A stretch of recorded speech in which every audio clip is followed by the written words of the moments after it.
Boa noite, meus irmãos. Que a paz seja convosco. Sejam bem-vindos a mais uma pregação aqui no canal Viver é Cristo. Hoje teremos aqui por tema: Tem misericórdia de mim, ó Deus. O exemplo de um verdadeiro arrependimento. Salmo 51.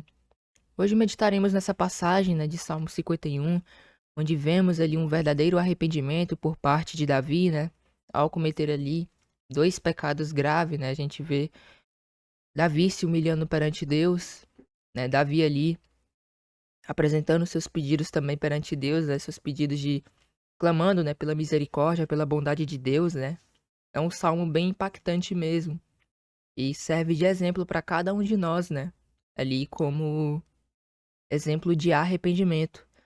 Antes da gente começar, eu peço aos irmãos já de antemão, se possível for, por gentileza, deixar o like, Também deixar o vosso comentário, pois certamente auxiliará na divulgação dessa pregação.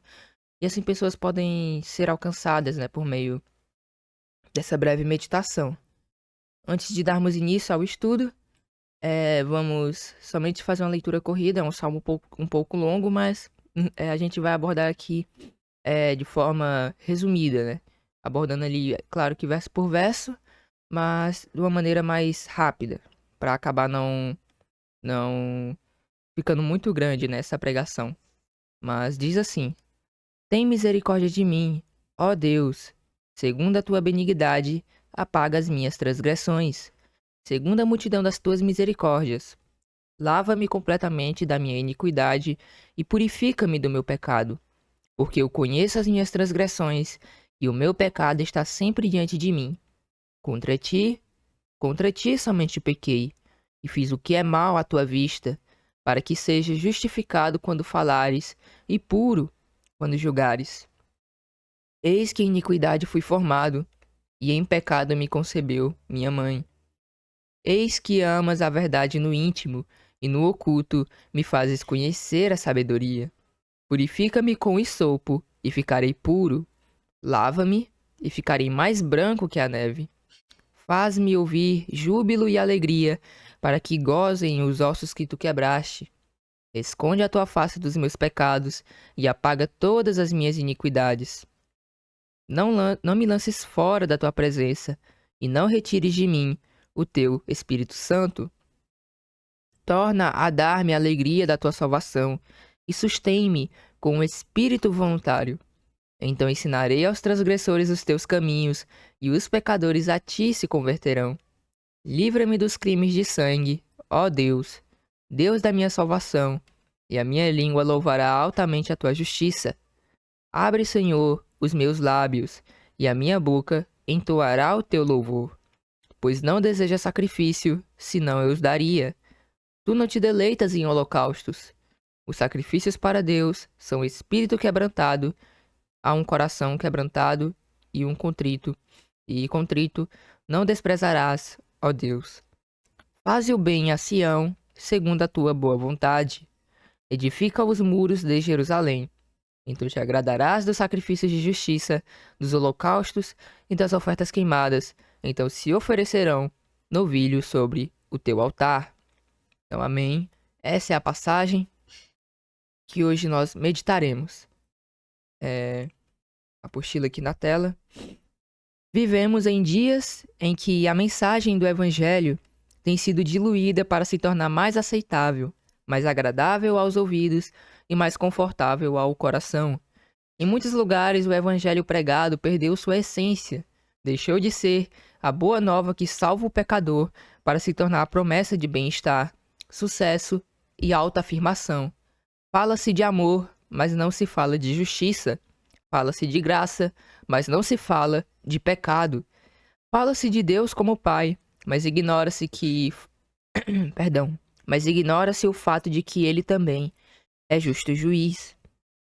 O resultado disso é um evangelho sem cruz, sem renúncia, sem confronto e, acima de tudo, sem arrependimento. Ou seja, o evangelho, hoje ensinado, ali no sistema religioso que a gente vê, é um evangelho que vai falar que você vai receber muita bênção, é um evangelho que vai falar que Deus, ali, não que ele não seja, mas eles meio que falam que Deus é amor no sentido de até mesmo permitir com que você peque. Eles falam dessa forma, né? Fala da graça, fala da salvação, mas não se fala, né, de não praticar o pecado, de não praticar o erro. Isso é algo bem difícil de ser falado no meio religioso, né? E é como diz, né, ali em Lucas 9, né?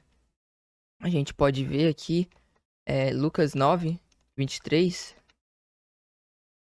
Jesus, ele fazendo aqui o chamado, né, do evangelho. E essa aqui é a base do evangelho, né?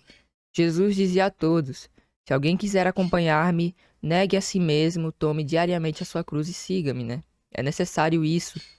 E o arrependimento está contido nisso também, né? De negar a si mesmo, se arrepender de seus pecados, tomar a cruz e segui-lo diariamente. O arrependimento, ele é basicamente ali, né? Uma das principais coisas e primeiras coisas que a gente vai ver ali no evangelho, né? Dando prosseguimento, o resultado disso é um evangelho sem cruz, sem renúncia, sem confronto e, acima de tudo, sem arrependimento. Um evangelho que não exige mudança, que não fala de santidade, que não ensina a negar a si mesmo, tomar a cruz e seguir a Cristo. Um evangelho que oferece consolo, mas não transformação, que promete a vida eterna, mas não conduz o pecador à porta estreita.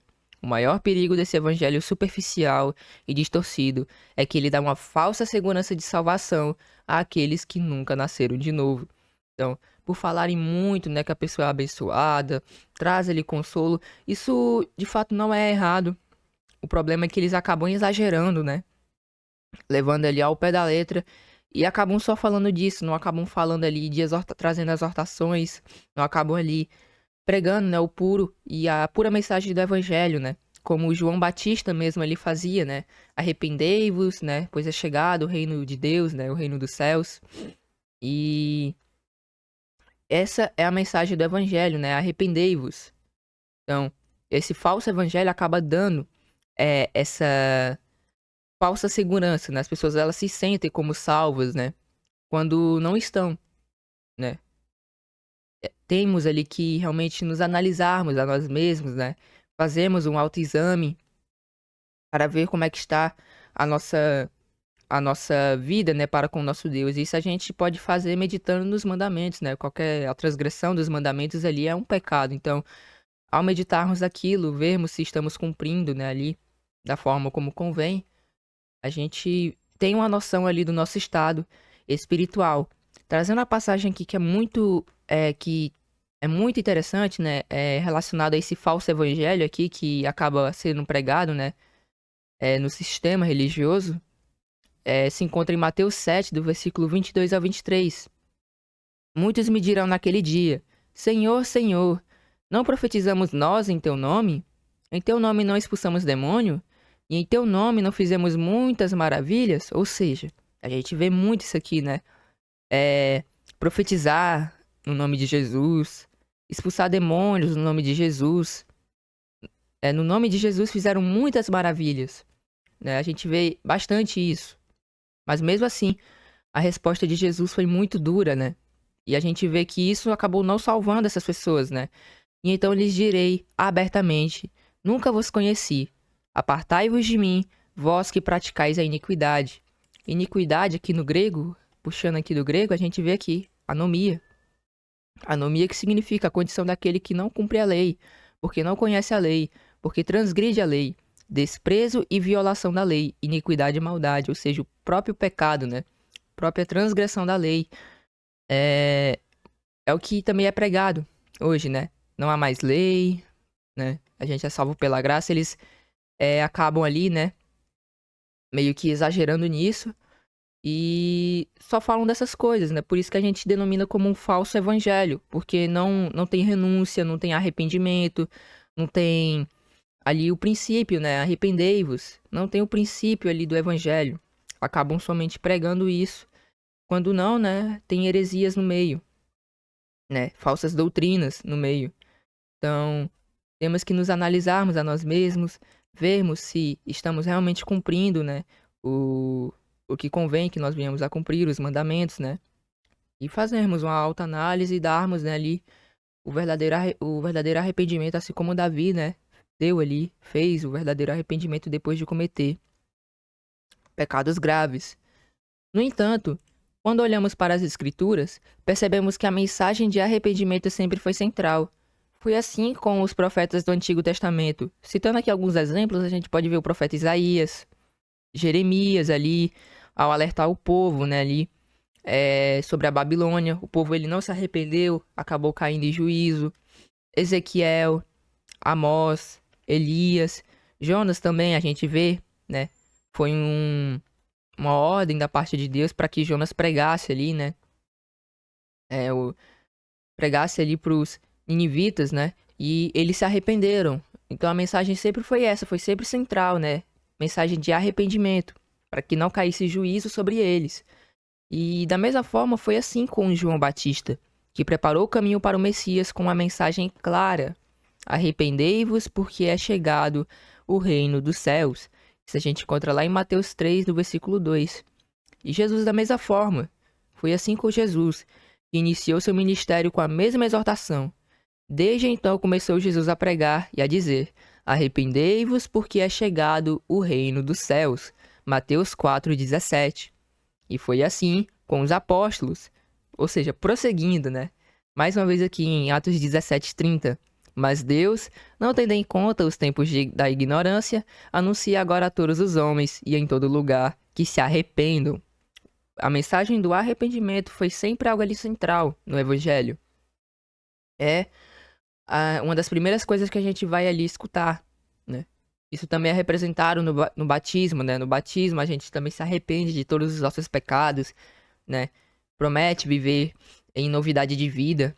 Então, o arrependimento é bem importante. É uma das principais coisas ali, né? Uma das principais doutrinas ali do Evangelho. Pedro, após o derramamento do Espírito Santo em Pentecostes, não ofereceu prosperidade nem conforto, mas disse ao povo: arrependei-vos e cada um de vós seja batizado em nome de Jesus Cristo para perdão dos pecados. Atos 2:38. O arrependimento não era um detalhe na mensagem, era a base. E não há como nascer de novo sem passar por ele. Jesus afirmou: se não vos arrependerdes, todos de igual modo perecereis. Lucas 13, versículo 3. Então, o arrependimento é algo muito importante na vida de um cristão, né? E nós temos que buscar dar esses frutos, né, do arrependimento. O verdadeiro evangelho, ele confronta o pecador com sua condição. Ele mostra que todos pecaram e carecem da glória de Deus. Isso a gente vê lá em Romanos 3, versículo 23. Que o salário do pecado é a morte, Romanos 6, 23. E que a única esperança está em Cristo, mas somente para os que se arrependem. Não existe reconciliação com Deus sem arrependimento. Arrependimento não é apenas não é apenas sentimento de culpa, mas é uma mudança de mente, né? Esse é o significado da palavra arrependimento, né? Mudança de pensamento, de coração e de direção. É admitir a culpa, rejeitar o pecado e desejar sinceramente viver em obediência a Deus. É exatamente esse tipo de arrependimento que encontramos no Salmo 51. Davi, após cometer adultério com Batseba e mandar matar Urias, é confrontado pelo profeta Natã. Davi poderia ter ignorado, endurecido o coração ou tentado justificar-se, né? Ele poderia ter feito isso. Ele mesmo também era rei, né? Mas em vez disso, ele se humilhou. Ele não apenas sentiu arrependimento, ele se quebrou diante de Deus. Ele reconheceu sua iniquidade, clamou por misericórdia e desejou um coração puro. Davi nos mostra nesse salmo o retrato do arrependimento genuíno. E por isso que, nesse estudo, vamos meditar com atenção no Salmo 51, versículos por versículos, porque esse salmo não é apenas uma oração antiga, é um espelho que revela a diferença entre o arrependimento verdadeiro e o falso arrependimento, e nos ajuda a discernir se estamos realmente caminhando no evangelho que salva ou apenas seguindo um evangelho, entre aspas, que ilude, né? Então, possamos meditar nisso, né? Salmo 51, vermos se realmente estamos dando um verdadeiro arrependimento, né? Frutos, né? De um verdadeiro arrependimento. E se caso não, né? Que busquemos dar o verdadeiro, né? Buscamos ali ter o verdadeiro arrependimento de nossos pecados, né? Antes de darmos início, coloquei somente algumas passagens que destacam o arrependimento, né? A gente já viu aqui Lucas 13:3. Não vos digo, antes se não vos arrependerdes, todos de igual modo perecereis. Hebreus 10, versículo 26 ao 27. Porque se pecarmos voluntariamente, depois de termos recebido o conhecimento da verdade, já não resta mais sacrifício pelos pecados, mas uma certa expectação horrível de juízo e ardor de fogo, que há de devorar os adversários. Claro que pecar voluntariamente ou pecar deliberadamente, né? É no sentido ali de realmente pecar já por ignorância, por puro prazer, de forma realmente ali, né? Que você sabe que é errado, mas mesmo assim faz, né? É isso aqui que é o pecar voluntariamente. Provérbios 28:13. O que encobre as suas transgressões nunca prosperará, mas os que as confessa e deixa alcançará misericórdia. Apocalipse 2:5. Lembra-te, pois, de onde caíste, e arrepende-te, e pratica as primeiras obras. Quando não, brevemente a te virei, e tirarei do seu lugar o teu castiçal, se não te arrependeres. Romanos 2, versículo 5. Mas segundo a tua dureza e o teu coração impenitente, entesouras ira para ti no dia da ira e da manifestação do juízo de Deus. E por fim, Jeremias 8, versículo 6. Eu escutei e ouvi, não falam o que é reto. Ninguém há que se arrependa da sua maldade, dizendo: que fiz eu? Cada um se desvia na sua carreira, como um cavalo que arremete com ímpeto na batalha. Perdão. Mas a gente vê aqui, né? Por meio dessas poucas passagens, né? Tem muito mais a importância, né, do arrependimento. A gente vê aqui também, né? Ao Jesus aqui dar, né, ali a mensagem, né, ali para a igreja de Éfeso, né? Também ele traz ali uma exortação de arrependimento. Então, bem importante que a gente venha meditar, né, ali e vermos se estamos realmente dando o verdadeiro arrependimento, né? Então, dando início aqui no capítulo, a gente vai primeiro meditar nos versículos 1 ao 4, que diz assim, Salmo 51, versículos 1 ao 4. Tem misericórdia de mim, ó Deus, segundo a tua benignidade. Apaga as minhas transgressões segundo a multidão das tuas misericórdias. Lava-me completamente da minha iniquidade e purifica-me do meu pecado. Porque eu conheço as minhas transgressões e o meu pecado está sempre diante de mim. Contra ti somente pequei e fiz o que é mal à tua vista, para que seja justificado quando falares e puro quando julgares. Davi inicia sua oração clamando: tem misericórdia de mim, ó Deus, segundo a tua benignidade. Apaga as minhas transgressões, segundo a multidão das tuas misericórdias. Ele não se baseia em seu pedido em méritos próprios, nem tenta justificar-se. Ao contrário, reconhece seu estado e clama por misericórdia com base no caráter de Deus. Então, Davi ele não tenta ali se justificar, ele clama por misericórdia, né? E não é um pedido casual, mas um apelo, né? A gente pode dizer que desesperado, né? Porque Davi ele se entristeceu muito, né? Ao reconhecer o seu pecado, ao reconhecer o seu erro, ele ficou realmente mal por causa disso, né? E esse apelo desesperado vindo de alguém, né? Ali que viu a gravidade de seu pecado e ainda assim crê na fidelidade e compaixão de Deus. Então, Davi ele ficou muito mal, né? Ali, ele se sentiu realmente ali bastante mal ao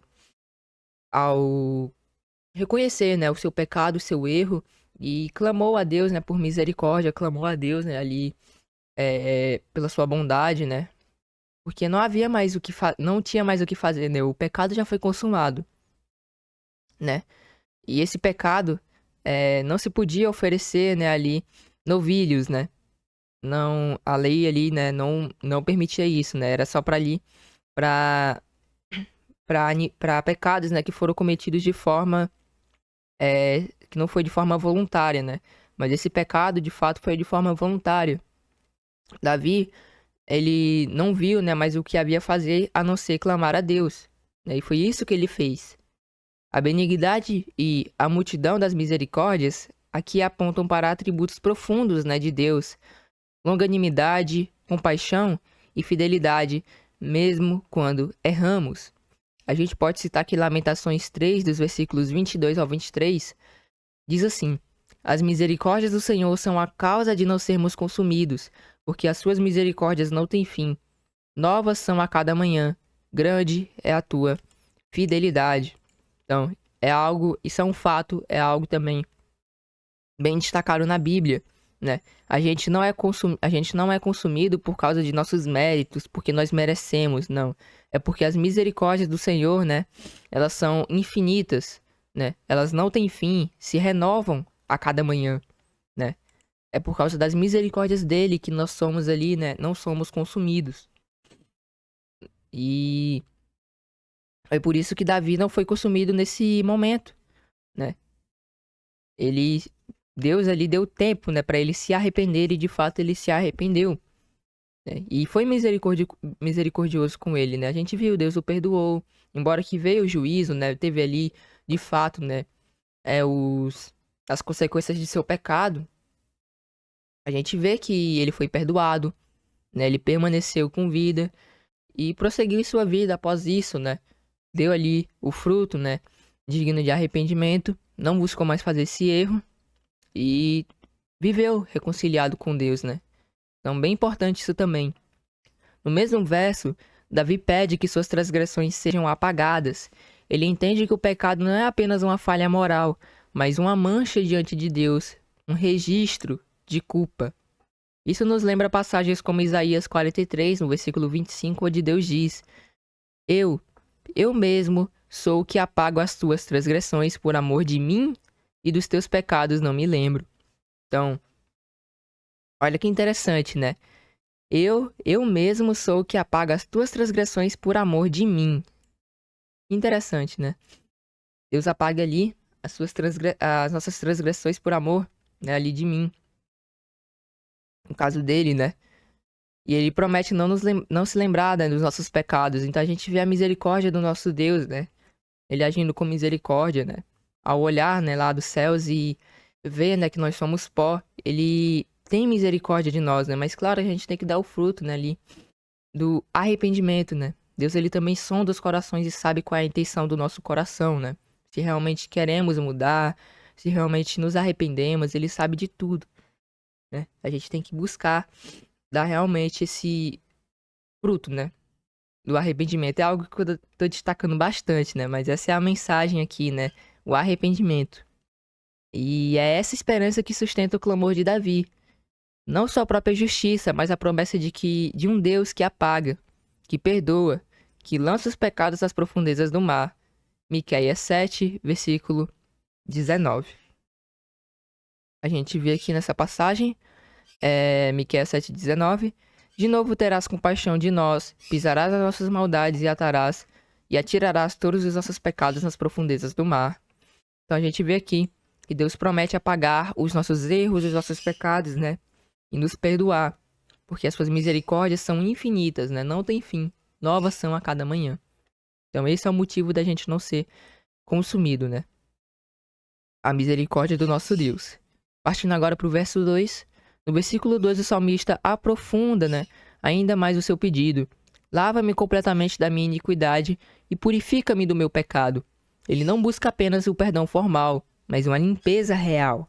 Seu desejo não é apenas ser livre da culpa, mas ser purificado interiormente. Isso revela um coração que quer voltar a ter comunhão plena com Deus. Em outras palavras, Davi está dizendo: não apenas me livre da culpa do pecado, mas me transforma. Essa busca por purificação nos lembra o que o próprio Deus requer. Lá em Isaías 1, versículo 16, diz assim: lavai-vos, purificai-vos, tirai a maldade dos vossos atos de diante dos meus olhos, cessai de fazer o mal. Arrependimento verdadeiro inclui esse desejo de ser renovado, limpo por completo. Então, também, isso é algo que surge, né, com arrependimento, de sermos lavados totalmente, né, não somente da culpa, mas ser purificado de fato do pecado, né, ser ali limpo disso, né, e ter uma transformação, né? Nós queremos ser transformados, né? E buscarmos a santidade. Por isso que aqui fala, né? Lavai-vos, ou seja, né? E quando ele diz lavai-vos, purificai-vos, é deixar de fazer, né?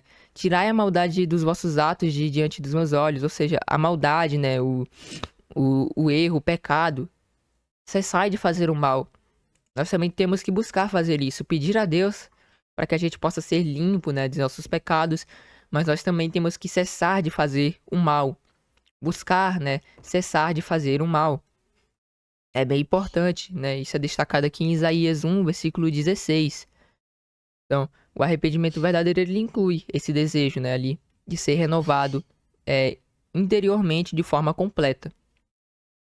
O versículo 3, né, ele diz: porque eu conheço as minhas transgressões, e o meu pecado está sempre diante de mim. Aqui vemos a consciência profunda da culpa. Ele não tenta esquecer o que fez, nem minimiza sua falha. O pecado persegue sua consciência e o acusa. Isso é algo que ocorre com cada um de nós, né? Se nós erramos, né? Mesmo que não percebamos no mesmo momento, né? A gente pode acabar percebendo depois, a gente vai ver ali, a nossa mente vai estar nos acusando, a gente vai ver que a gente cometeu um pecado, aí vai surgir as dores, né? E isso é consequência do pecado, né? Todo aquele que busca servir a Deus certamente vai sentir isso, né? Do nada a gente começa a sentir dor, aí não as dores fortes na cabeça, a gente fica mal também. É da mesma forma que como Davi, né? Quem busca ali seguir a Deus, né? Buscar a santidade de fato, vai passar por isso, né? Quando acabar errando, né? A consciência vai acabar ali sempre acusando e o pecado perseguindo. E nesse momento a gente acaba buscando, né, ali o perdão do nosso Deus. E isso se opõe, né, ao padrão comum do nosso tempo, em que muitos justificam ou relativizam o erro, né? Muitos dizem, né, ah, não, eu sou errante, eu erro, né? E aí relativizam o erro, né? Como se fosse algo normal, né? Eles relativizam como se não pudessem buscar, né, ali evitar esse erro, né? Eu sou errante, não, eu não sou perfeito, né? Isso não deve servir de justificativa, né? Pra gente buscar a perfeição. Claro que não seremos perfeitos, né? Mas a gente pode buscar a estatura de varão perfeito e buscarmos cada vez mais nos aperfeiçoarmos, né? Então, isso não deve servir de desculpa para quando errarmos, mas quando errarmos, né? Reconhecermos as nossas transgressões e confessá-los, né? Como diz aqui, né? É, em Provérbios 28:13, o que encobre as suas transgressões nunca prosperará, mas os que confessam e deixa alcançará misericórdia. Isso é uma verdade. E tá basicamente aqui no tema, né? E foi até aqui, eu não acabei percebendo, mas é a mesma passagem aqui, né? O que encobre suas transgressões nunca prosperará, mas os que as confessam as deixa, né? E alcançará misericórdia. Então, quando, né, ali confessamos os nossos erros, reconhecemos os nossos erros e o abandonamos, a gente alcança a misericórdia do nosso Deus. Davi, portanto, está no caminho certo, o caminho da confissão e da dor sincera. Davi, ele fez isso daqui, né? Ele confessou e deixou, e assim alcançou a misericórdia do nosso Deus. Então, esse é o caminho certo, né? O caminho da confissão e da dor sincera. E finalmente no versículo 4 ele declara: contra ti somente pequei e fiz o que é mal à tua vista. Embora tenha cometido adultério com Batseba e ordenado a morte de Urias, Davi entende que toda transgressão, mesmo que o pecado envolva outras pessoas, ele é, em sua essência, uma ofensa contra Deus, né? Todo pecado é, é uma ofensa, é algo ali que é contra o nosso próprio Deus, né? Uma desobediência ao próprio Deus, uma própria ordem dele. Então, todo pecado ali acaba sendo somente contra o nosso Deus, né? Embora que envolva outras pessoas, a gente acaba descumprindo aquilo que Deus ordenou que nós viéssemos a cumprir. Então, ele reconhece aqui e esse é outro exemplo, né? Reconhecermos que somente contra Deus, né? Somente contra ele nós pecamos. E esse reconhecimento aparece também no filho pródigo, que ao voltar declara: Pai, pequei contra o céu e perante ti. Isso em Lucas 15, versículo 21. O arrependido não se defende, não culpa outros, não tenta amenizar. Ele olha para Deus e diz: eu pequei contra ti. Por isso Davi conclui: para que seja justificado quando falares e puro quando julgares. Ele reconhece que Deus é justo, mesmo quando o julgasse severamente. Ele não apela por inocência, mas por misericórdia. Esse trecho inicial do Salmo 51 nos mostra um modelo de um coração quebrantado e arrependido. Um homem que não busca justificar-se, mas se prostra diante de um Deus santo, confiando que sua misericórdia é maior do que sua culpa. E é esse tipo de arrependimento que falta nos dias de hoje. E é exatamente por isso que orações como essas precisam ser revisitadas com temor, reverência e disposição de alma. Porque sem arrependimento sincero não há perdão, e sem perdão não há reconciliação com o nosso Deus. Olha que importante, né? Meditarmos e darmos o verdadeiro arrependimento, né? Sem verdadeiro arrependimento não há perdão, e dessa forma também não há reconciliação com o próprio Deus, né? Então é importante que a gente também venha meditar em Salmo 51. É bem profundo mesmo esse salmo, né? É um exemplo de verdadeiro arrependimento. Então, meditamos aqui nos primeiros versículos, agora a gente vai meditar nos versículos 5 ao 9, né? De Salmo 51, que vai dizer assim: eis que em iniquidade eu fui formado, e em pecado me concebeu a minha mãe. E eis que amas a verdade no íntimo, e no oculto me fazes conhecer a sabedoria. Purifica-me com esopo, e ficarei puro. Lava-me, e ficarei mais branco do que a neve. Faz-me ouvir o júbilo e alegria, para que gozem os ossos que tu quebraste. Esconde a tua face dos meus pecados e apaga as minhas iniquidades. Nos versículos 5 a 9 do Salmo 51, Davi continua sua oração de arrependimento, mergulhando ainda mais fundo na sua consciência e compreensão do pecado. Ele não está apenas confessando atos isolados, está reconhecendo sua condição humana decaída, sua necessidade de purificação e seu desejo de restauração completa diante de Deus. No versículo 5, Davi declara: eis que em iniquidade fui formado, e em pecado me concebeu minha mãe. Ele não está culpando sua mãe, nem dizendo que o ato da concepção foi pecaminoso. O que Davi está reconhecendo é que desde o princípio, desde o seu nascimento, ele é um pecador. Ele está declarando a realidade da natureza humana caída. Ou seja, todos nós, com exceção somente do Senhor Jesus Cristo, que foi gerado, né, pelo poder, né, do nosso Deus, né, através do seu Santo Espírito, todos nós somos pecadores desde o momento em que nascemos, né? Também ali, né, o preço do pecado passa a cada um de nós, né, a morte. Então todos nós também acabamos ali morrendo, falando do sentido natural, né, do nosso corpo mesmo ali, o corpo natural, a gente acaba morrendo. E isso aí, né, é uma consequência do pecado. E todos nós, né, ali, desde o momento, né, que a gente nasce, a gente ali é pecador. Até mesmo ali, né, em momentos ali que a gente acaba desobedecendo, né, sendo criança, então a gente já pode ver isso, né. Quando a gente ali é criança, a gente acaba desobedecendo, fazendo coisa errada também, né, ali, quando é menor, né, então a gente vê que desde o início mesmo ali a gente já era pecador, né, embora que não quiséssemos, né, embora que não soubéssemos, a gente erra desde ali o princípio. Então ele está declarando ali a realidade da natureza humana caída. Isso encontra eco em passagens como Romanos 5,12, onde Paulo afirma que o pecado entrou no mundo por um só homem e pelo pecado veio a morte, passando a todos os homens. Então isso a gente vê lá em Romanos 5,12. Somente pegar aqui essa passagem.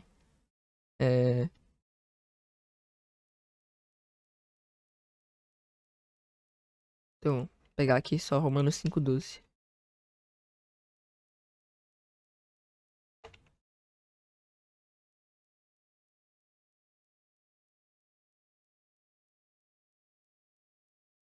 Diz assim: portanto, como por um homem entrou o pecado no mundo e pelo pecado a morte, assim também a morte passou a todos os homens, por isso que todos pecaram. Então, esse é o juízo, né, ali do pecado, que é a morte, né, a consequência do pecado. Então, dando prosseguimento, Davi entende que seu pecado recente não é uma anomalia, mas fruto de uma natureza inclinada ao erro, à desobediência e à impureza. Isso torna sua confissão ainda mais profunda, pois não está apenas lidando com o que fez, mas com o que é também, né? Então, ele não está se justificando, né? Que ele é pecador desde quando nasceu, ele não está falando isso, né? Ele apenas cita ali que desde o princípio, né, ele é pecador. E isso também, né, ele foi um fruto dessa natureza pecaminosa, né? E é isso que a gente deve procurar, né, ele controlar, né, basicamente ali, né, o nosso velho homem, não deixar que ele ressuscite, né, após ali o momento do nosso batismo, né, onde representa a morte do velho homem e o nascimento, né, do novo homem. Então a gente tem que estar ali todo dia, né, buscando ali aniquilar, né, esse velho homem, controlar, exercer controle sobre ele e viver como uma nova criatura, buscando todos os dias ali a estatura de varão perfeito. O versículo 6, ele revela um contraste. Eis que amas a verdade no íntimo e no oculto me fazes conhecer a sabedoria. Deus não se agrada de aparências nem de justiça externa. O Senhor deseja no interior sinceridade de coração, pureza na alma. Isso se alinha com passagens como 1 Samuel 6,7, onde é dito que Deus não vê como o homem vê, pois o homem olha para o exterior, mas o Senhor vê o coração. Né? A gente vê aqui nessa passagem, é bem interessante também aqui destacar 1 Samuel 16, no versículo 7. Porém o Senhor disse a Samuel, não atentes para a sua aparência, nem para a grandeza da sua estatura, porque eu tenho rejeitado. Porque o Senhor não vê como o homem vê, como vê o homem. Pois o homem vê o que está diante dos olhos, porém o Senhor olha para o coração. Ou seja, embora que a pessoa, ela se humilhe, né? Ela fique ali triste, né? Deus, ele vai ali sondar os corações e vai ver se realmente isso é um arrependimento genuíno.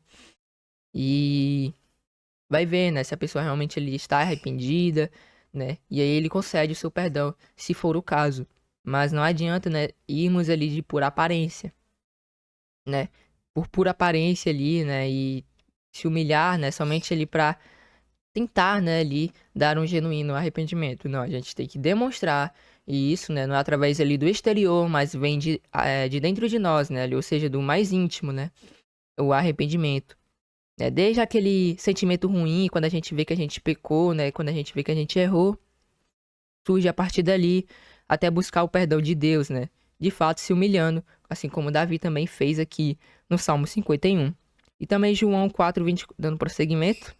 E também João 4:24, que diz que os verdadeiros adoradores adorarão o Pai em espírito e em verdade. O arrependimento verdadeiro, portanto, não é apenas um discurso ou uma emoção momentânea, mas uma transformação interna, onde a verdade é amada e a sabedoria de Deus é buscada nas profundezas da alma. João 4:24. Deus é espírito e importa que os que o adorem em espírito e em verdade. Então, adorar a Deus ali em espírito e em verdade para nós é essencial, né? Adorar ali, né, de boa vontade, adorar ali a Deus por amor e em espírito e em verdade. Então é dessa forma que a gente também alcança o verdadeiro arrependimento. Partindo para o versículo 7, é bem interessante aqui, vou até trazer uma imagem aqui, né? No versículo 7, Davi clama, né? Purifica-me com ensopo e ficarei puro. Lava-me e ficarei mais branco do que a neve. É bem conhecida também essa passagem, né? Que o ensopo, ele era uma planta usada nos rituais de purificação da lei, especialmente para aspergir o sangue ou água purificadora, como em Levítico 14, no caso dos leprosos. A gente pode ver aqui, em Levítico 14, depois falou o Senhor a Moisés, dizendo, isso a partir do versículo 1 até o 4. Depois falou o Senhor a Moisés, dizendo, esta será a lei do leproso no dia da sua purificação. Será levado ao sacerdote, e o sacerdote sairá do arraial, e o sacerdote examinará. E eis que se a praga da lepra do leproso for sarada, então o sacerdote ordenará que por aquele que se houver de purificar, se tomem 2 aves limpas, 2 aves vivas e limpas, e pau de cedro, e carmesim, e o isopo, que a gente vê aqui. O isopo, ele é uma planta muito conhecida no Oriente Médio, né? Principalmente ali por seus benefícios, né? Ali nas doenças, né? A gente vê aqui, né? O isopo é uma planta herbácea nativa da Europa Meridional, né? Médio Oriente e costa do Mar Cáspio.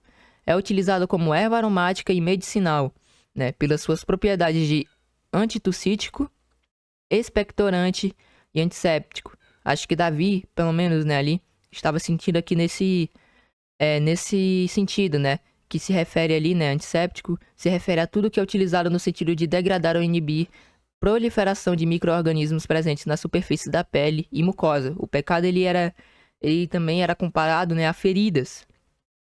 Então, né, também, nesse sentido aqui de Levítico 14, que a gente vê, né, o isopo, ele trazia meio que uma pureza, né, para as pessoas. E essa planta aqui, né, é bem bonita, né, é uma planta roxa aqui. E também é conhecida, né, ela é conhecida através também da Bíblia, o isopo, né, e ao usar essa imagem, Davi está dizendo que precisa de uma purificação que só Deus pode realizar, uma que vai além do ritual e que atinge o coração.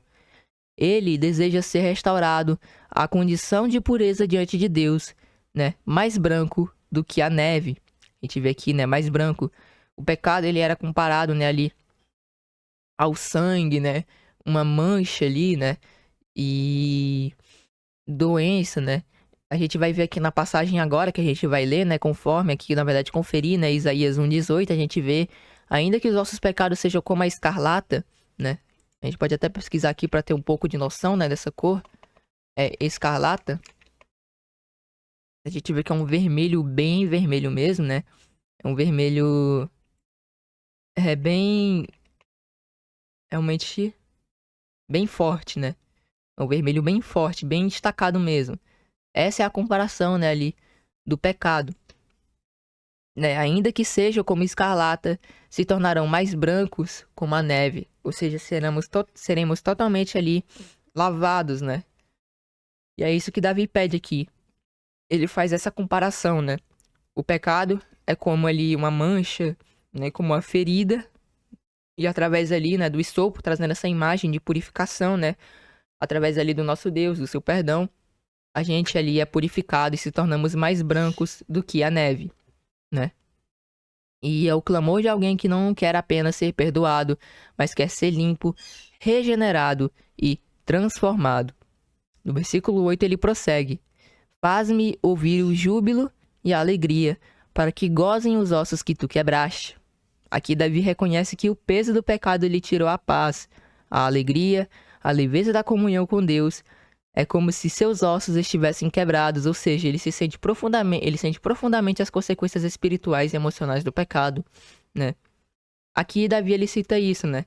Eu, pelo menos, né, também eu ali, às vezes, né, também acabo errando, né, dando ali meus vacilos.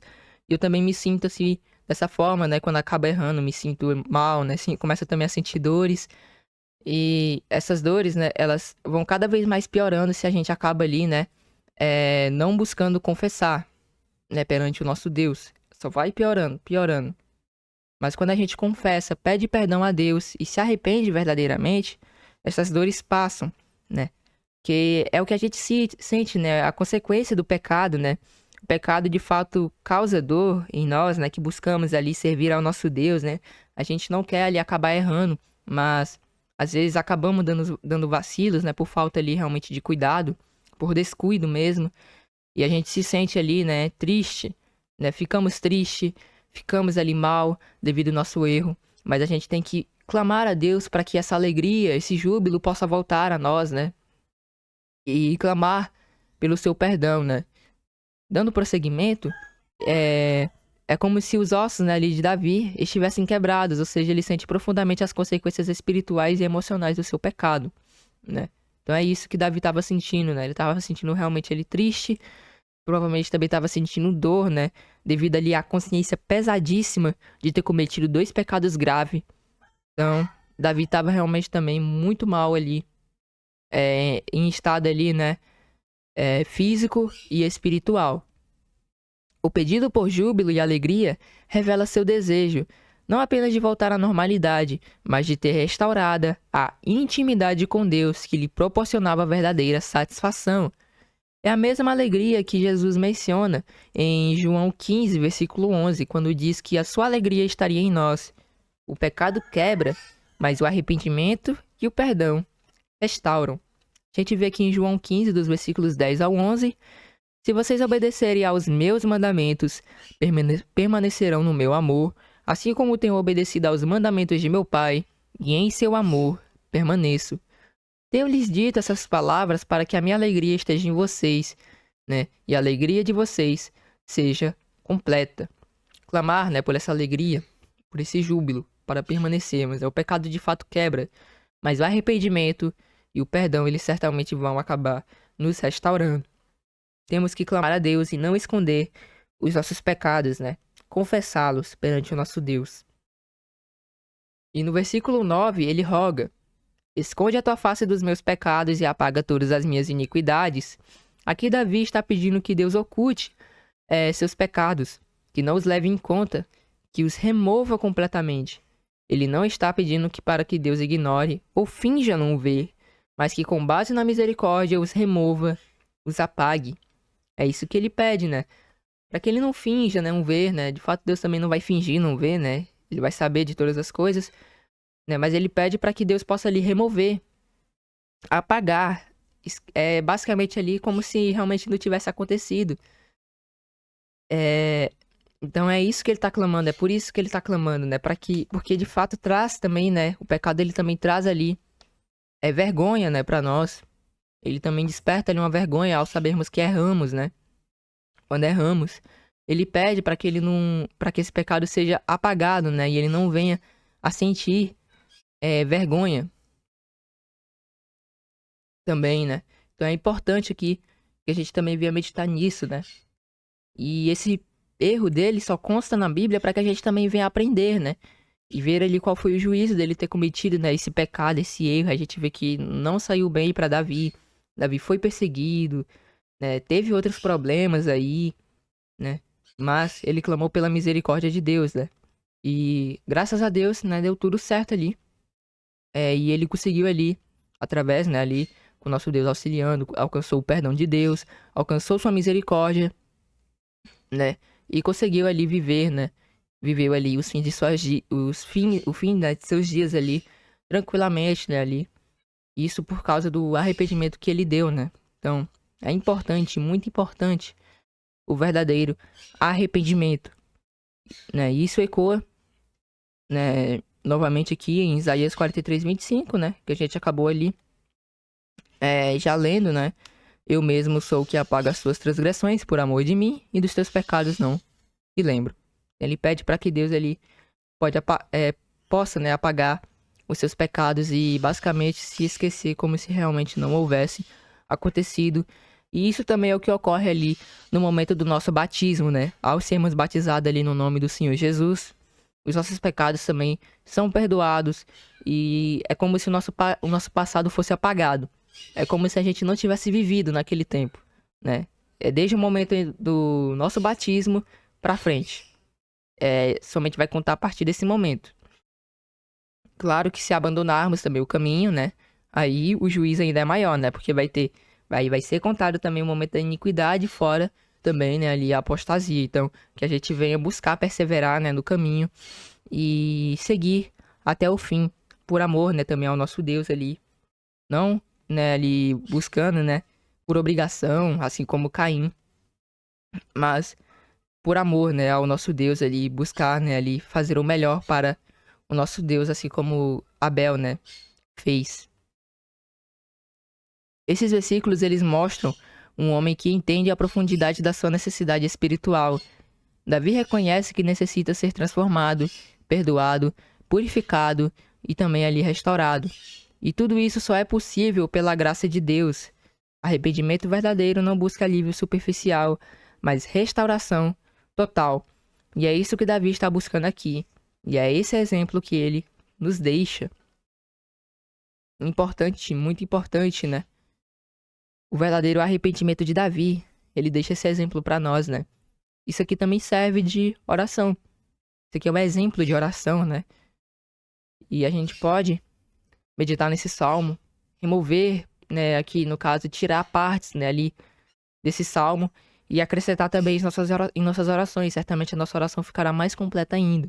Que isso é um exemplo de oração. Então, há vários salmos ali que a gente pode tirar, né, para aplicar em nossas orações, e esse também é um deles, né, que destaca o arrependimento. Então, finalizando aqui, né, os versículos 5 ao 9, agora a gente vai partir aqui para os versículos 10 ao 14, que diz assim: Cria em mim, ó Deus, um coração puro, e renova em mim um espírito reto. Não me lances fora da tua presença e não retires de mim o teu Espírito Santo.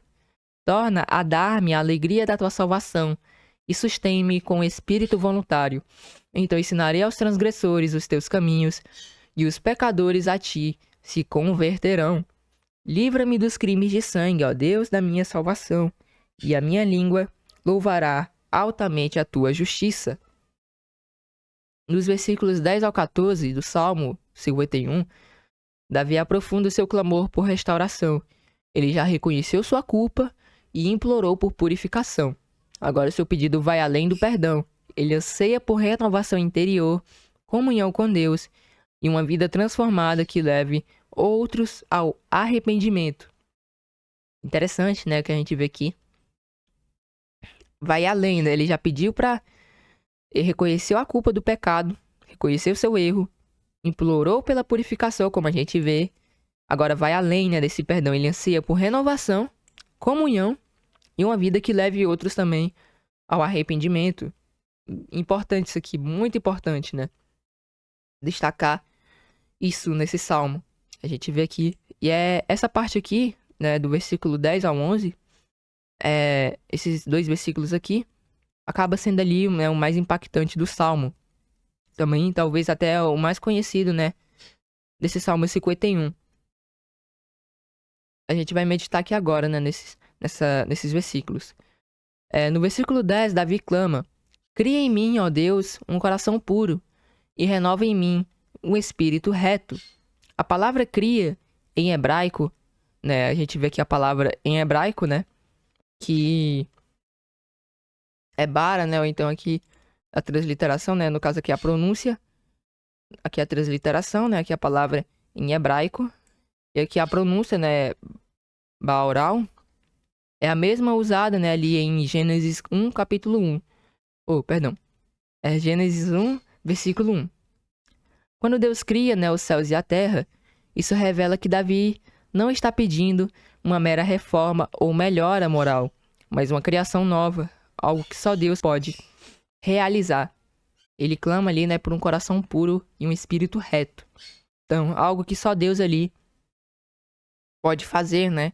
No caso ali, se pedirmos, né, direcionamento ao nosso Deus e pedir que Ele nos guie, certamente Ele nos concederá um coração puro e renovará em nós um espírito reto. Ele sabe que seu coração foi corrompido e que nenhuma mudança externa resolverá. Por isso pede que Deus gere algo novo dentro dele, um coração puro. É o que ele pede aqui, né? Um coração puro, limpo, e um espírito reto, ou seja, firme, estável, voltado para Deus. Então, é isso que ele pede, né? Ele reconhece, ele sabe que não adianta ele se vestir ali, como a gente vê. Isso ali era algo ali, né, do próprio arrependimento, né, que era se deitar em cima, as roupas de saco, né? Mas isso não justificava o pecado, né? Era apenas uma humilhação exterior. Mas Deus, ele olha, né, para o coração e vê se a pessoa realmente está querendo se arrepender. E é isso que ele busca aqui também, né? Um coração puro, ser renovado, né, de dentro. Porque quando nós somos renovados, né, no nosso íntimo, certamente essa mudança no íntimo também vai ser no nosso exterior. Então o íntimo vai influenciar ali, né, o exterior.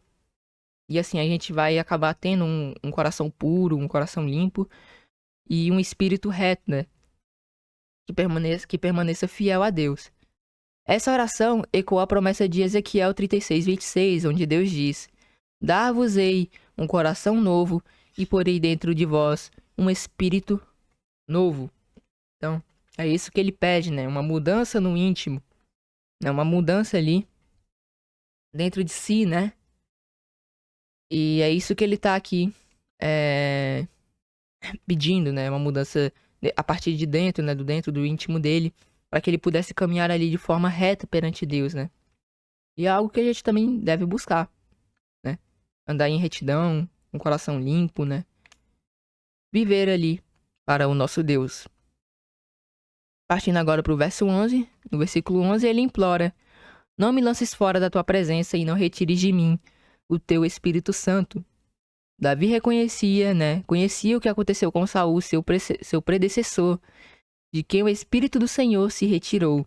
A gente pode encontrar isso em 1 Samuel 16, no versículo 14. Diz assim: E o Espírito do Senhor se retirou de Saul e atormentava-o um espírito mau da parte do Senhor. Então, Davi, ele reconhecia isso. E ele implora para que Deus não removesse dele, né, o seu espírito, mas que permanecesse com ele, né. E a gente vê aqui, né, também é basicamente uma continuação, né, do versículo 10. Um coração puro, um espírito reto. E pede para que não seja, né, ali lançado fora da presença de Deus. Aqui a gente vê uma clara declaração de que Davi reconhece que Deus ele é tudo o que ele precisa. A gente vê um certo desespero aqui, né, de ser jogado fora, de perder, né, ali a presença do nosso Deus. Então Davi, a gente vê, né, que ele reconhecia Deus como o que ele mais necessitava em sua vida. Era o principal, né? A gente vê que Davi buscava realmente a Deus em primeiro lugar, né? E ao ver ali, né, o que aconteceu com Saul, né, ele provavelmente também, né, deve ter lembrado do que ocorreu com Saul e buscou e apresentou também esse pedido perante Deus, né? O maior temor de Davi não era a perda do seu trono ou da honra. É o que a gente vê, Davi, ele não pede. Não faças com que eu deixe de ser rei. Não faça, né, com que eu morra na guerra, não. Ele se preocupa, né, de perder a presença de Deus. É isso que ele estava preocupado.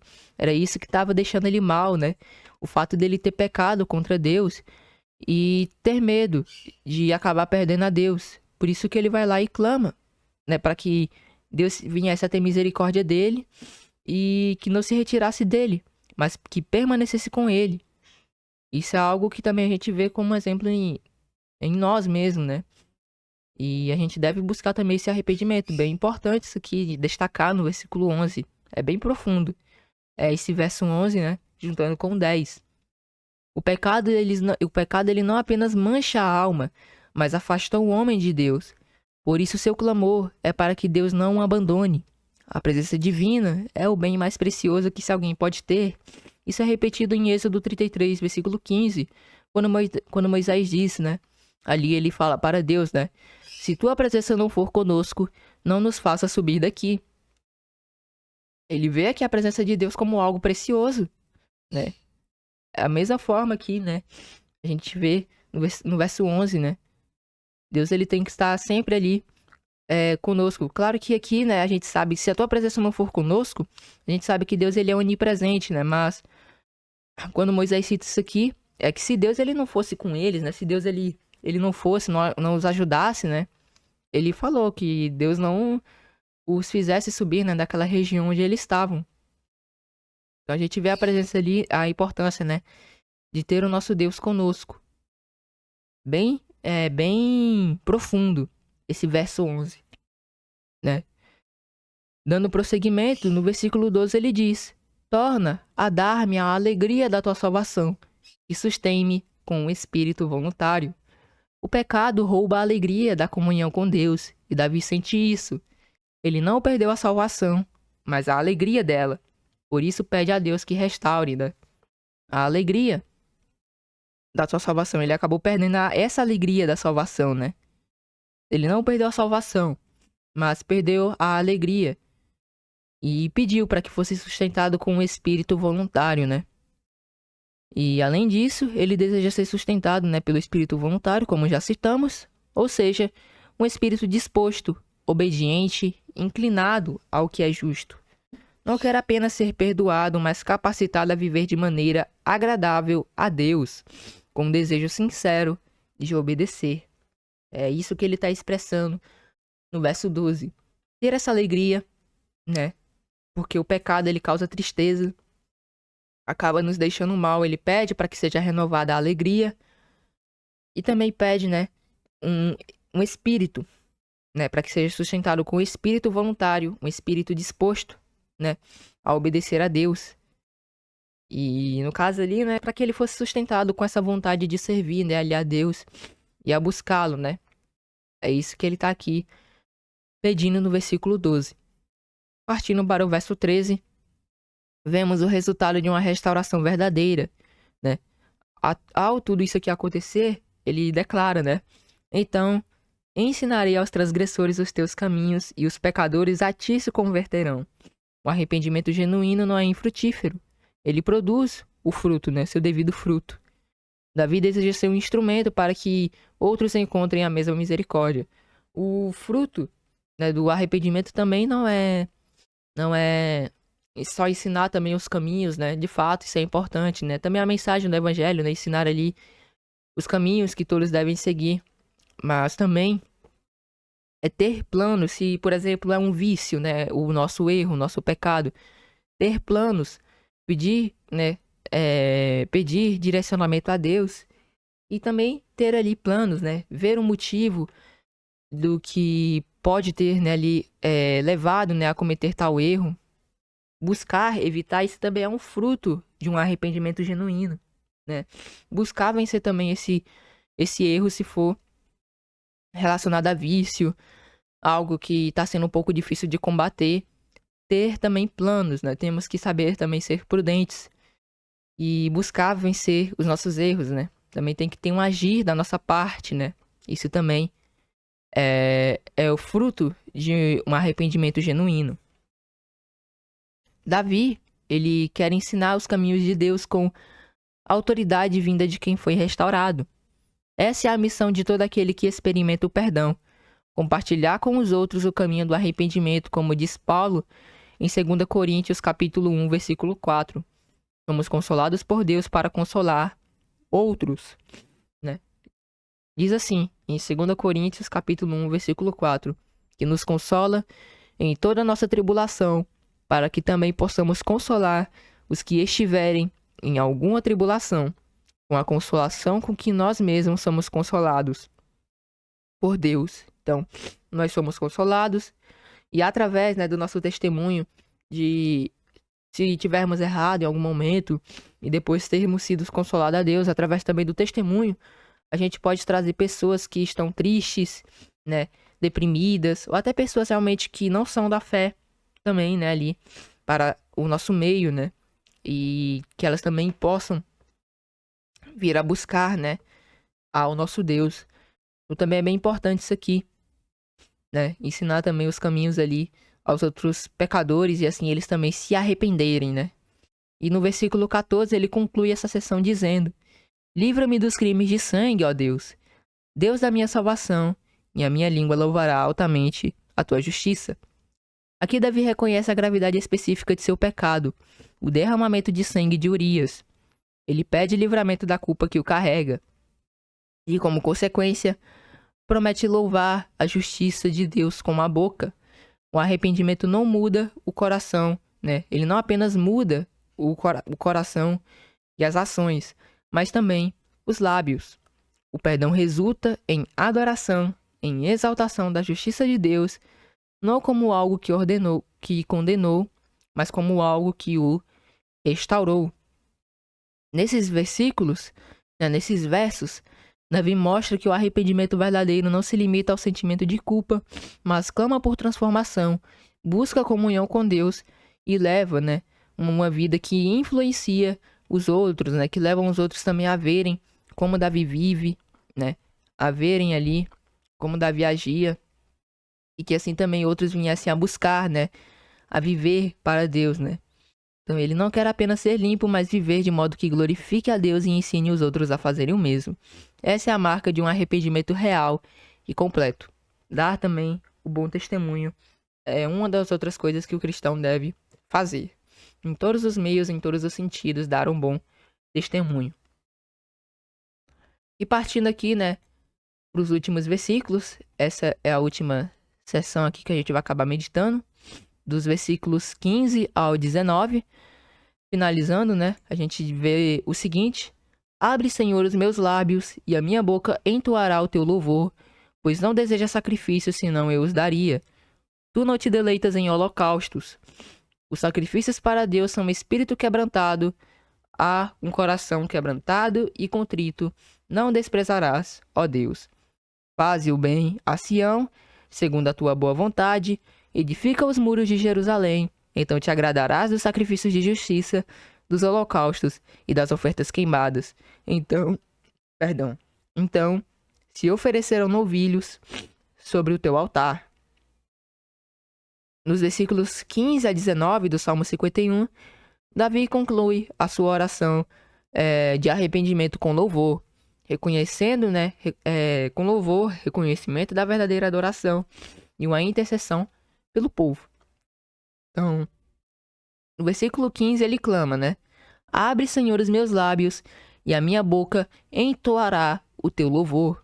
Após o profundo arrependimento e pedido de renovação interior, Davi deseja voltar a louvar a Deus, mas reconhece que até isso, né, depende ali do agir divino, né? A gente também tem que louvar a Deus de boa vontade, não por obrigação, né? Também. Mas nesses momentos de alegria, onde somos restaurados, onde somos ali renovados, né, purificados, a gente também louva a Deus, né? A gente vê o agir de Deus ali, as mínimas coisas a gente mesmo acaba se alegrando. Então, o pecado ele havia fechado a sua boca e agora ele pede que o Senhor o libere, né, para declarar a sua glória. O louvor verdadeiro flui de um coração purificado e restaurado. Então, esse é o versículo 15. Ele pede para que Deus pudesse vir, né, a abrir sua boca e assim entoar louvores a Deus. Então, com um coração purificado e restaurado. E agora, né, no versículo 16, Davi afirma: Pois não deseja sacrifícios, senão eu os daria. Tu não te deleitas em holocaustos. Aqui ele expõe algo essencial.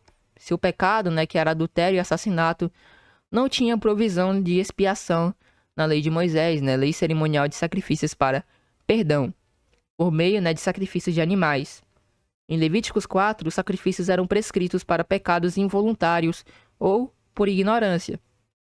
O adultério e o homicídio, por serem pecados deliberados, exigiam punição e não tinham uma oferta específica. Davi, então, sabia que não havia animal que pudesse ser oferecido para justificar sua transgressão, né? A gente sabe que isso aqui também, né, acabava representando o Senhor Jesus Cristo, né? Que acabaria por se oferecer, né, por cada um de nós, pagando o preço de nossos pecados. Mas naquele momento onde né, ainda existia, né, essa lei cerimonial, né, Cristo ainda não havia vindo, né, não havia, no caso, né, não havia, né, se sacrificado, ainda era uma representação ali, né, da vinda do Senhor Jesus. A única alternativa era lançar-se a misericórdia divina com arrependimento genuíno, e essa ainda continua sendo, né, a única alternativa para cada um de nós. O sacrifício do Senhor Jesus, de fato, faz ali com que todos os nossos pecados sejam perdoados. Mas se também não dermos o arrependimento genuíno, não será contado para nós. Se não buscarmos esse arrependimento genuíno, né, não acabará, né, não justificando. A gente tem que dar o arrependimento genuíno, e aí sim, né, o sacrifício do Senhor Jesus acaba também, né, valendo para nós. Então é importante que a gente também venha viver isso, né. Esse princípio também é reforçado na declaração de Samuel a Saul, né. Ao Saul ali desobedecer uma ordem direta, né, ali de Deus, ele acaba, né, ali se preocupando mais com os sacrifícios do que com a própria obediência. E Samuel diz assim a Saul, né, o exortando, em 1 Samuel 15, dos versículos 22 ao 23, diz assim: Samuel, porém, respondeu: Acaso tem o Senhor tanto prazer em holocaustos e em sacrifícios, quanto em que se obedeça a sua palavra? A obediência é melhor do que o sacrifício, e a submissão é melhor do que a gordura de carneiros, pois a rebeldia é como o pecado da feitiçaria e a arrogância como o mal da idolatria. Assim como você rejeitou a palavra do Senhor, ele o rejeitou como rei. Saul havia desobedecido a Deus e tentado encobrir seu erro com o sacrifício. Deus, porém, não aceita substitutos religiosos, né, para um coração obediente. Ou seja, não adianta eu também ali... eu oro, né, ali, vamos supor, cinco vezes por dia. Eu faço 2 jejuns por semana. Eu louvo a Deus todos os dias. Isso não vai acabar ali justificando os nossos pecados, né? Deus, ele prioriza o coração obediente. E da mesma forma, Davi reconhece que os rituais não substituem um coração rendido e sincero diante do Senhor. E como eu trouxe também essa passagem, é importante também destacar esse contraste, essa grande diferença do arrependimento, né, ali de Davi. Ou seja, a gente vê esse exemplo, né, de Saul. Você vê o erro de Saul, né? Saul, de fato, ele havia desobedecido uma ordem ali de Deus, né? E, de fato, é um pecado também, a gente pode falar, é grave. Davi, ele havia descumprido, né, ali 2 pecados mais graves, né? Tanto o de assassinato quanto o de adultério. É o que a gente vê ali na passagem, né, ali, onde Davi acaba errando, né? Cometendo 2 pecados graves. Saul, de fato, cometeu um erro grave ao desobedecer uma ordem ali, né, direta, né, de Deus, né, que era pra acabar com o rei lá, né, destruir tudo quanto que eles tinham, né, e matar também o rei. Ele desobedeceu, mas Davi havia feito, né, algo ali também, né, muito, a gente pode dizer que uma gravidade maior. Mas a gente vê aqui a diferença de arrependimento, né, na verdade a diferença, né, entre as situações. Davi, assim que ele foi confrontado que ele havia pecado, ele falou, né, pequei contra o Senhor. Mas Saul aqui, ele tentou justificar. E é isso que causa a diferença, né, do arrependimento de Davi para Saul, né? Saul, né, se eu não me engano, ele até tenta, né, ali, depois reconhecer seu erro, mas já não era com aquela vontade, era por medo mesmo ali de perder, né, o seu lugar de rei. Então, provavelmente foi por isso. Não era um coração ali quebrantado, não, um coração ali como o de Davi. Então, é importante destacar essa diferença, né, entre Saul e Davi. Davi, ele deu um arrependimento verdadeiro, enquanto Saul, ele tentou justificar seu erro. Então, a gente vê aqui a grande importância do arrependimento e algo que permanece aqui, né? É desde ali, desde Gênesis que a gente sabe ali que o arrependimento existe, né? Mas alguns atentam ali a acabar se justificando. Então, dando prosseguimento, o versículo 17 resume bem a doutrina do arrependimento. Os sacrifícios para Deus são o espírito quebrantado. A um coração quebrantado e contrito não desprezarás, ó Deus. Davi entende que o verdadeiro sacrifício que Deus espera é interior, né? Quebrantado e contrito indicam humildade profunda, reconhecimento de culpa, tristeza pelo pecado e total dependência de Deus. Deus se agrada do arrependimento e o recebe. Então é importante aqui destacar isso, né? Deus, ele requer um coração, um espírito, né, quebrantado, contrito, né, humilde, reconhece o seu pecado perante ele e certamente assim ele perdoa. Deus, ele não nega um coração. Pode ter certeza, ele não nega um coração quebrantado, ele não nega uma pessoa ali que reconhece seu pecado, sabe que somente pecou contra ele e reconhece seu erro. Ele não nega. E ele perdoa, né? E a gente pode ter essa certeza, né? Que a própria palavra, né, aqui, do nosso Deus mesmo, apresenta a isso, né? A gente vê aqui, né? A gente vê aqui, nessa parte aqui do versículo 17, né? A um coração quebrantado e contrito não desprezarás, né? Ele não negará, certamente, né? Ele aceitará esse coração quebrantado e contrito, né? Esse verdadeiro arrependimento e perdoará. E nos versículos 18 e 19, Davi, ele amplia seu clamor, intercedendo, né, por Sião e Jerusalém. Ele diz: faze o bem a Sião segundo a tua boa vontade, edifica os muros de Jerusalém. O bem-estar espiritual e físico de Israel estava ligado à retidão de seu líder. Assim ele ora, né, pelo povo e pela cidade santa. Somente falando isso daqui, né, o bem-estar espiritual e físico de Israel está ligado à retidão de seu líder, e isso se deve, né, por causa que se o líder acabava errando, né, dava um mau testemunho para os outros achavam que também podiam fazer, né, e aí os outros também acabavam errando, por isso que era uma grande responsabilidade ser rei, né, e Davi tinha que dar ali o bom exemplo, né, e ele pede ali para que Deus pudesse vir a fazer o bem, né, a Sião, segundo a boa vontade dele, edificando os muros, né, ali, sendo com Israel. Sim, orando, né, pelo povo e pela cidade santa. Edificar os muros também pode apontar para a proteção espiritual e a restauração do favor de Deus sobre o povo. Então ele declara, no versículo 19, então te agradarás do sacrifício de justiça. Davi não estava negando o valor do sacrifício, né, ali da lei, ele não estava negando nada disso, mas reconhecendo que ele só não tem, que ele só tem significado quando acompanhado por um coração arrependido e sincero, né? É isso que ele está demonstrando, né? Não adianta também, por exemplo, eu querer oferecer para esses pecados que eu acabava ali cometendo de forma involuntária, né? Mas não adiantava, né? Ali, eu ia ali, né? Se, por exemplo, que tem aqueles pecados que já são ali, né? Que já não era de morte, né? Mas se por acaso eu quisesse oferecer ali um novilho por um pecado ali, mas no meu coração eu não estava arrependido disso, né? Não adiantava. Não adiantava, né? Você tinha que estar ali arrependido, coração sincero, e ali oferecer, né, esse sacrifício que a gente sabe que representava ali o Senhor Jesus Cristo, né, que já fez ali a maior expiação, né? E com isso, né, essas leis cerimoniais acabaram ali cessando, né? Essas leis de sacrifício, né? No caso essas, né, de sacrifício, pois Jesus já cumpriu. Então, só tem um significado quando acompanhados por um coração arrependido e sincero. Ele os coloca em seu devido lugar, como expressões exteriores de uma realidade interior.